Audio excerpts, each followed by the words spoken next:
राहुल गांधींचा हल्लाबोल, राहुल गांधींचा मोठा धमाका। काँग्रेस नेते आणि विरोधी पक्षनेते राहुल गांधी यांनी आज निवडणूक आयोगावर पुन्हा एकदा जोरदार हल्लाबोल केला आहे।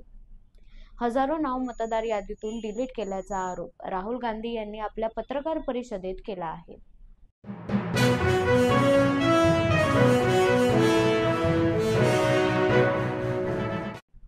लोकसभेतील विरोधी पक्षनेते राहुल गांधी यांनी आज पत्रकार परिषद घेऊन महाराष्ट्रातील राजुरा विधानसभा मतदारसंघात मतचोरीचे गंभीर आरोप केले आहेत। राजुरा विधानसभा मतदारसंघात हजारो मतदारांची नावे वगळण्यात आली असून 6,850 नवीन नावे भरली गेली आहेत, असा आरोप राहुल गांधी यांनी केला आहे।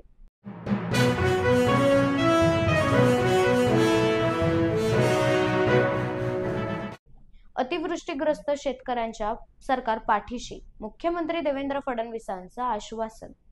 अतिवृष्टीग्रस्तांना सरकार वाऱ्यावर सोडणार नसून अतिवृष्टीग्रस्तांना सरकारकडून तात्काळ मदत केली जाईल।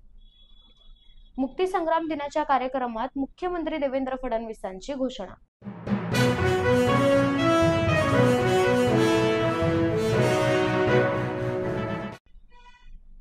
छगन भुजबळांची तोफ नागपुरात धडकणार, छगन भुजबळ नागपूर दौऱ्यावर। छगन भुजबळ यांच्या नेतृत्वात समता परिषदेच्या वतीनं नागपूरच्या महात्मा फुले सभागृहामध्ये ओबीसी मेळाव्याचं आयोजन। तर या बैठकीत छगन भुजबळ काय बोलणार यावर सर्वांचं लक्ष।